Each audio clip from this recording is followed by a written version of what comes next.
বিভিন্ন মাছের চাষ পদ্ধতি কিন্তু বিভিন্ন রকম। দেশি মাছের চাষ পদ্ধতি একরকম এবং কার্প জাতীয় মাছের চাষ পদ্ধতি কিন্তু আরেক রকম, রুই কাতলের আরেক রকম। তো আসলে কোন মাছের চাষ পদ্ধতি কিরকম এই ব্যাপারটা নিয়ে একটু জানতে চাই। আসলে আমাদের দেশে যখন কার্প জাতীয় মাছ যদি চাষ করা হয়, সাধারণত কার্প জাতীয় মাছের মিশ্র চাষ করা হয়।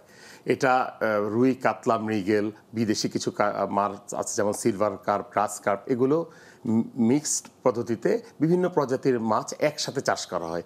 এতে সুবিধা হচ্ছে যে কিছু মাছ আছে যেমন কাতলা, সিলভার কার্প, এরা পুকুরের উপরের স্তরে খায়। কিছু মাছ আছে মাঝের স্তরে খায় যেমন রুই, আবার কিছু কার্প জাতীয় মাছ আছে নিচের স্তরে খায় যেমন মৃগেল, হ্যাঁ, কালীবাউস। তো এই যে একটা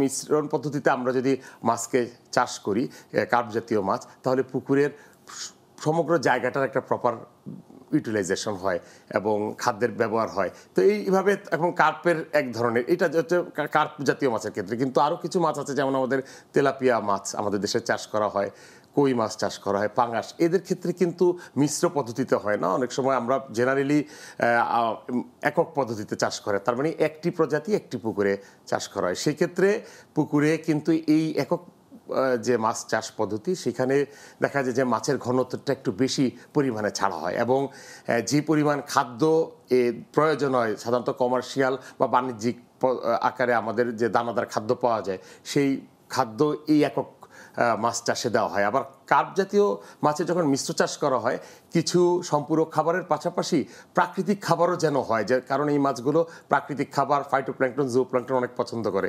সেই ক্ষেত্রে কিছু নিয়মিত পুকুরে কিছু সার, যেমন আপনার শুকনো গোবরের, তারপরে আপনার ইউরিয়া, টিএসপি কিছু মিশিয়ে সেটাকে আপনাকে পানির সাথে দ্রবীভূত করে ছিটিয়ে দেওয়া হয়। এতে নিয়মিত কিন্তু একটি প্রাকৃতিক খাবারও নিয়মিত তৈরি হবে।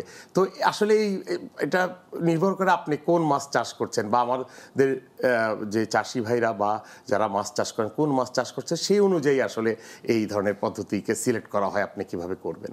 এবং দেখা যায় যে আসলে এক এক ধরনের মাছের খাদ্য চাহিদাও এক এক রকম থাকে। ছোট মাছের ক্ষেত্রে একরকম বা বড় মাছের ক্ষেত্রে হ্যাঁ হ্যাঁ, সেটাই আর কি, সেই পরিমাণ দেওয়া আছে। আপনার একদিকে যেমন আপনার খাদ্য চাহিদাটা, ওই ধরনের মাছের এক ধরনের খাদ্য চাহিদা, কার্পের এক ধরনের মাছের চাহিদা, সেই অনুযায়ী কিন্তু আবার মাছ ভেদে কিন্তু বাণিজ্যিক যে খাদ্য কিনতে পাওয়া যায়, সেখানে কিন্তু মাছ ভেদে পুষ্টির চাহিদা ভেদে কিন্তু ওই ধরনের ফিড ফর্মুলেশন করা হয়। তো আপনি সেখানে পাঙ্গাসের এক ধরনের খাদ্য, তেলাপিয়ার এক ধরনের খাদ্য, এগুলো আলাদা আলাদা কিনতে পাওয়া যায়। তো সেইভাবে আপনি কোন মাছ চাষ করবেন সেই অনুযায়ী আপনি খাদ্য কিনে, যখন আপনি বাণিজ্যিকভাবে চাষ করবেন তখন খাদ্য কিনে আপনি দিতে পারেন। এছাড়াও আপনি খাদ্য নিজে তৈরিও করে নিতে পারেন।